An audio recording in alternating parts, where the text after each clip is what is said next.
आयकर विभागानं धाडी टाकल्यानं आद्य ज्योतिर्लिंग असलेल्या त्र्यंबक नगरीत खळबळ उडाली आहे। देशभरातून भाविक श्रद्धेनं नाशिकमध्ये येतात। ही प्रतिमा मलिन होऊ नये म्हणून पौरोहित्य ही आता कॅशलेस होणार आहे।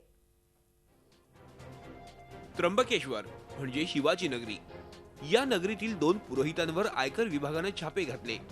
48 तास सुरू असलेल्या चौकशीत 2.5 कोटींची बेहिशोबी रक्कम आणि काही किलो सोने आढळले। या पुरोहितांचे वेगवेगळ्या व्यवसायाशी असलेले संबंध याला कारणीभूत ठरले। यामुळे सर्व पुरोहितांची बदनामी होत असल्यानं सर्व व्यवहार कॅशलेस करण्याचा प्रयत्न सुरू झालाय। आज त्या विषयातलं एवढं पाहिजे तेवढं ज्ञान नाहीये, पण या कॅशलेस विषयामधलं जेव्हा प्रत्येक पुरोहिताला ज्ञान होईल तेव्हा आम्ही निश्चितपणे सर्व व्यवहार कॅशलेसपणे करूनच या देशाच्या उद्धारासाठी आमच्याकडे जे काही असेल त्याचं योगदान आम्ही या देशासाठी निश्चितपणे देऊ।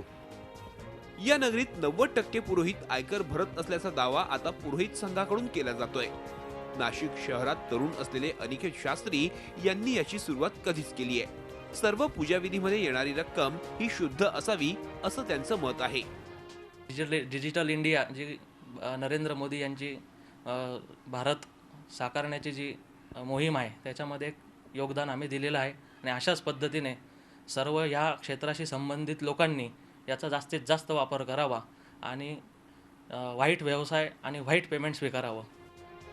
नाशिकमध्ये आता पुरोहितांच्या व्यवहारांचं शुद्धीकरण होण्यास सुरुवात झाली आहे। मात्र पुरोहितांच्या व्यवहारांचं शुद्धीकरण राज्यातच नव्हे तर देशभरात होणं गरजेचं आहे।